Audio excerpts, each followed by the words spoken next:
నంద్యాల జిల్లా సంజామల పాలేరు వాగులను వైసీపీ మాజీ ఎమ్మెల్యే కాటసాని రామిరెడ్డి పరిశీలించారు.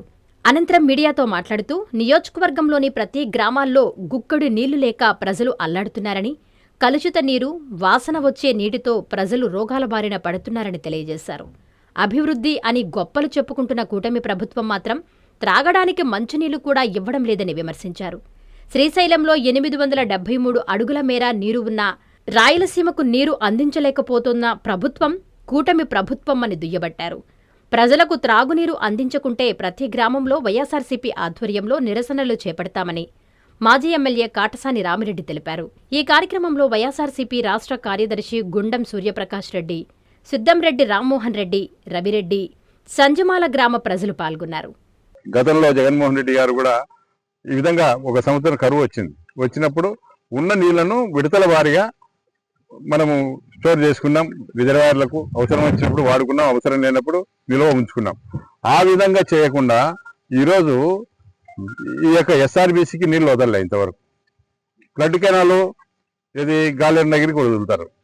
అయ్యా మీరు దీనికి ఎస్ఆర్బీసీకి వదలండి. అక్కడక్కడ చిన్న చిన్న చెక్ డ్యాములు కానీ కుంటలు కానీ, ఉదాహరణకు మనకు సంజామల మండలం ఉంది, రాంబదునిపల్లి చెరువు ఉంది, లేకుంటే కానాల చెరువు ఉంది, లేకుంటే ముఖమల్ల చెరువు ఉంది. ఇటువంటి చిన్న చిన్న చెరువులకు అన్నిటి కూడా మనం నింపుకునేదానికి వీలవుతుంది. ఏదైనా మనకు కనీసం బోర్లలో కొంత నీటి మట్టం అన్న పెరుగుతుందని చెప్తే దానికి పలకరు. ఈరోజు మరి ఈ పరిస్థితి ఈ విధంగా చూడండి, ఎంత గలీజుగా ఉన్నాయి నీళ్లు. ఈ నీళ్లు తాగి మనుషులను ఈ నీళ్లు తాగితే పశువులు కానీ మనుషులు కానీ ఎవరన్నా బతుకుతారా? అవి ఇటువంటి పరిస్థితి ఉంది. మరి ఈరోజు చంద్రబాబు నాయుడు ఏం చెప్తా ఉన్నాడు, ఏమన్నంటే ఎలినో గురించి చెప్తా ఉన్నాడు. ఆయన మరి 4 సంవత్సరాలు 4 టర్ములు ముఖ్యమంత్రిగా ఉన్నాడు.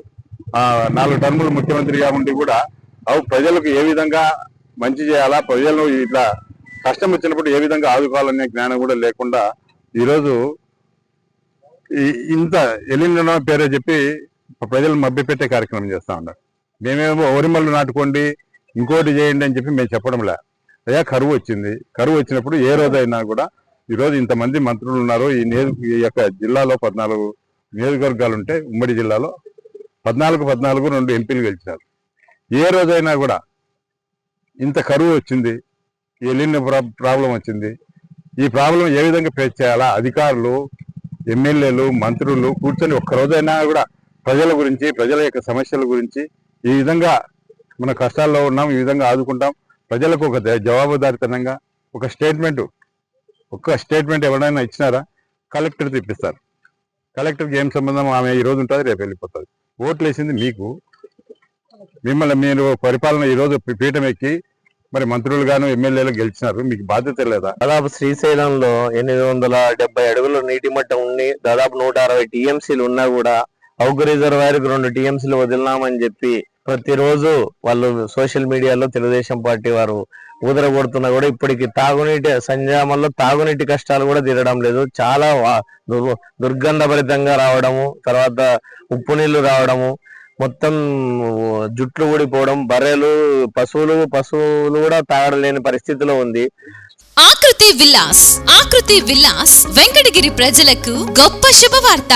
మన వెంకటగిరి పట్టణంలో మొట్టమొదటిసారిగా ధన్యభూమి డెవలపర్స్ వారిచే సహజ సిద్ధమైన ప్రకృతి ఒడిలో 5.5 ఎకరాల విస్తీర్ణంలో అన్ని ఆధునిక వసతులతో మీకు నచ్చిన విధంగా పూర్తి వాస్తుతో విశాలమైన గదులతో 87 లగ్జరీ డూప్లెక్స్ 3 బెడ్రూమ్స్ విల్లాస్ నిర్మించబడుచున్నాయి. మా ప్రత్యేకతలు: విశాలమైన బ్లాక్ టాప్ రోడ్లు, చుట్టూ సోలార్ ఫెన్సింగ్ తో కూడిన కాంపౌండ్ వాల్, కట్టుదిట్టమైన భద్రతా వ్యవస్థ, childrens play area, swimming pool, badminton court, basketball court, cricket net practice, విశాలమైన పార్కులు, ఫౌంటైన్లు, వినాయక టెంపుల్ మరియు multipurpose function hall, gym, indoor games కలిగిన క్లబ్ హౌస్. సంప్రదించండి. మా address Akruthi Vilas, opposite to Nagaravanam park, Bharat petrol bunk ప్రక్కన, వెంకటగిరి తిరుపతి హైవే రోడ్.